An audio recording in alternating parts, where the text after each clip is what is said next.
Walmart is one of the largest American retailers in the world. It runs department stores targeted at middle-class and lower-middle-class people. Walmart was founded by Sam Walton in 1962 and opened its first store in Rogers, Arkansas.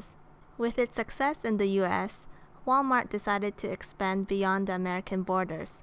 It opened its first international store in Mexico in 1991, then in Canada in 1994.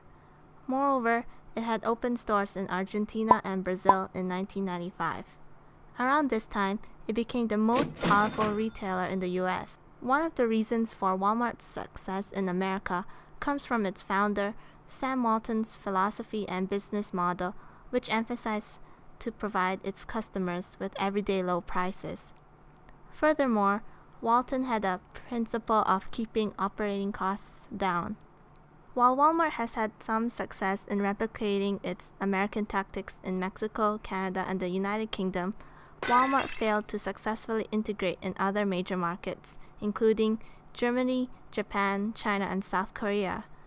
So why did Walmart, a retail giant, fail to perform in certain countries? Let us have a look at some case studies. South Korea. In 1998, when Walmart first entered South Korea, there was a lot of hype with mixed feelings from locals and rivals.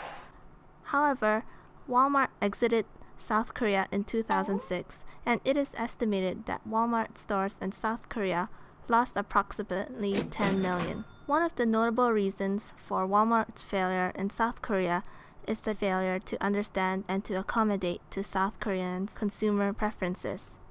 Walmart used its strategy of low prices for products, and it was not popular with South Koreans. South Koreans do not differentiate between discounts and normal prices. Moreover, South Koreans do not prefer the same products as Americans. The former prefers fresh vegetables and food as compared to the dry products and clothing Walmart offers. In addition, a reason for Walmart's failure in South Korea is the consumer ethnocentrism attitude among Korean consumers. There have been studies where South Korean buyers do not welcome foreign products. In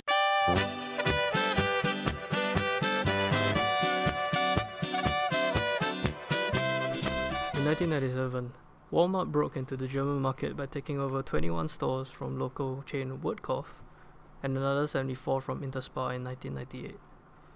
But Walmart soon found itself losing money and unable to properly execute the strategies that made it succeed in America, losing an estimated US $200 million every year. In July 2006, Walmart withdrew from Germany, selling 85 stores to its rival Metro for US $1 billion, ending almost a decade of trying to break into the German market. So why did Walmart fail so badly in Germany? When Walmart first entered Germany, it used the cultural practices from home, which antagonized local consumers and workers. For example, Walmart initially required its workers to do a Walmart chant before their shift. Here's an example of it performed in America. We are Walmart. Last time. We are Walmart. Not only were German workers not used to this, it may also have been offensive, considering Germany's past.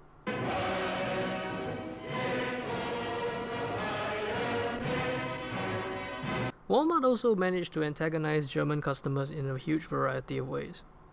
For example, Walmart traditionally has greeters at the door to welcome customers in, but Germans had no such culture, and some saw it as an invasion of privacy. Walmart also had cashiers bag customers' goods in plastic bags for them. However, Germans have a culture of bringing their own bags and bagging their own goods. So once again, Walmart not only came across as intruding into customer privacy, and they also came across as environmentally unfriendly. Now let's take a look at Walmart's expansion into the Japanese market. Walmart started acquiring shares of Seiyu, a Japanese retailer with over 400 stores throughout Japan at the time, eventually gaining full control in 2008. However, Walmart's venture into the Japanese market has been a rough journey, and Walmart ended up suffering heavy losses. Consumer preferences in Japan are very different compared to the Westerners. For example, the Japanese prefer to buy fresh produce in small quantities in regular intervals. as compared to the Western preference for stockpiling pre-packaged goods. Also, the Japanese places heavy emphasis on the level of service provided, and Walmart did not invest enough to train their staff to match the customers' expectations. Furthermore, the supplier-retailer relationship is very important in Japan. Small retailers are able to maintain good relationships with the suppliers, and this translates to better deals. Large retailers like Walmart are unable to maintain these types of relationships due to the scale of their operations, and hence are unable to enjoy the same benefits as the small retailers. This adds to the financial burden of meager sales.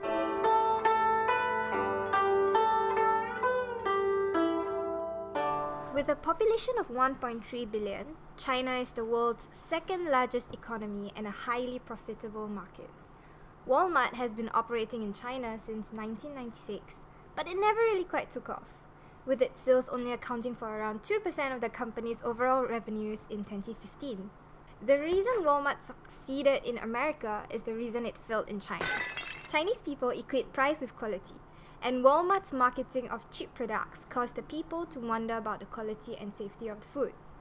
The Chinese are used to food sold in a wet market style, with fresh food like vegetables and fish laid out for them to scrutinize. Chinese consumers are also shifting to online shopping, which is a much more convenient and time-saving way of buying groceries and other products. Why travel all the way to Walmart to buy things when it can all be done with just a few clicks on a computer or phone? The famous big box model, which Walmart is known for, is seen as quite intimidating in China and creates mixed messages for the consumers.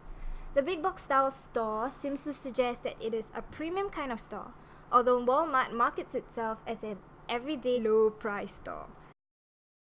So what are some solutions to Walmart's woes? What could they have done better? With what I've learned in this module, we have a few ideas. Part of Walmart's failure lies in the retailer's inability to cater to local preferences. A model which can describe the Walmart case studies is the communication accommodation theory. This theory proposes how people adjust their communication in certain situations, the factors that lead to such changes, and the outcomes of different types of changes. It would be imperative for Walmart to do research on the consumer's shopping habits before it enters the market of his choice. The retailer could do this by taking surveys and studying trends in the targeted market. Walmart could also observe the successful strategies of popular chains in the nation in meeting the needs of local shopping habits, such as Korea's e-mart use of fancy displays. This would enable Walmart to understand what strategies to use in order to cater to the consumers, instead of just imposing their prototypical big box store concept on every market they enter.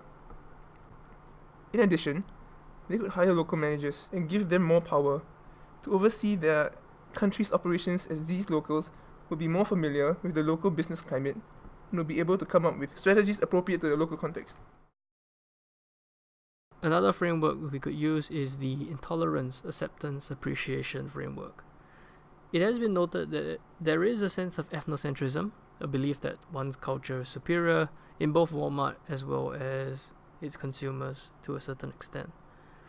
Under the Intolerance, Acceptance, Appreciation framework, which states that there is a range of acceptability that a person or organization could fall into based on their behavior, Walmart's ethnocentric business practices contribute to negative stereotypes or image in the community, which increase intolerance towards it. One of the solutions to resolve intolerance is to be aware of its own communication, which Walmart could use by being aware of its verbal and non-verbal mannerisms. Walmart could do this by cutting away American cultural practices that are seen as offensive or intolerant of local culture. Another strategy would be for Walmart to play around local intolerance, especially in countries with strong prejudice against American business. For example, the conglomerate could buy local businesses and chains and operate it under the local name. By operating under a local name, Walmart would not only operate under an identity accepted by the local community, instead of using the Walmart name, which may face intolerance. By doing this, Walmart could avoid intolerance acceptance phase and focus on moving from acceptance to hopefully appreciation within the community.